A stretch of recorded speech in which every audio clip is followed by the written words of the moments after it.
No sandstorms today. Clear conditions greeted the riders as they signed on for the final time at the 2015 Tour of Oman. Rafael Valls arrived with a 9-second advantage on GC and looked fairly likely to defend it on the 6th and final stage. The only question was whether the two punchy climbs near the finish at Matrah Corniche could prevent the sprinters from battling it out for the win. One for the breakaway maybe. Jef Van Meirhaeghe certainly thought so, fresh off yesterday's unplanned rest day and ready to attack again, the Belgian making every single break this week. This time he brought with him Team Sky's Danny Pate, Etixx-Quickstep's Iljo Keisse and IAM Cycling's Matthias Brändle. Jelle Wallace of TopSport-Vlaanderen had a go at bridging to the leaders but soon gave up the fight.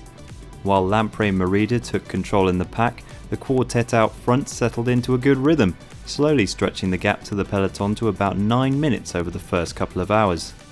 The lead held as they passed through the feed zone and up the first peak of the day at Al Hamriya. Behind, Alejandro Valverde, 19 seconds down on GC, forced an acceleration in the bunch as he dangled out front, and in fact Movistar caused a bit of a fragmentation as they crested the first climb of the day. The increase in pace had somewhat shortened the deficit to the breakaway, but the quartet still had around 4.5 minutes to play with as they passed over the climb of Al Jissa with less than 30 kilometers to go.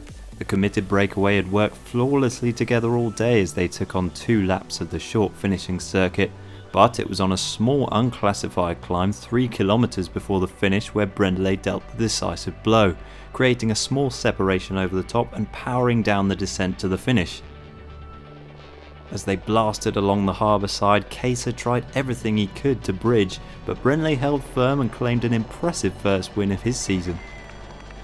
Van Meirhaeghe and Pate took 3rd and 4th, while Peter Sagan won the consolation sprint for 5th, with the main pack crossing the line 1 minute and 16 seconds down on Brändle. It was maybe with 50 kilometers to go, we had about 8 minutes. So then we thought if we work really good together, it will be hard for the peloton to catch us. Already when I had a look yesterday evening in the map, I thought this stage could be good for me. I thought I will give everything. Last stage here in Oman, I want to prove myself, and it was really good and it was a strong breakaway. And I have to thank also the riders who were with me. We all did a great job, and in the end I was finally lucky to win the stage. Rafael Valls kept his head, finishing in the pack and holding on to that red jersey. That's his first stage victory in his professional career. TJ Van Garderen takes 2nd spot and Alejandro Valverde rounds out the podium. Louis Meintjes had a solid outing in 6th, which saw him take the white jersey for best young rider. It's really good to start the year with some confidence. Already won African champs and now a white jersey, so yeah, it's a really good way to start the season, and let's hope the momentum continues. Guardini held onto the green points jersey and BMC won the award for best team, but there's no prizes for guessing who won this jersey. Jef Van Meirhaeghe took it on stage 1 and never let go. Thanks for joining us during a tour of Oman that went from sublime to ridiculous and pretty much everything in between. Give this video a thumbs up and let us know in the comments which race you'd like us to cover next.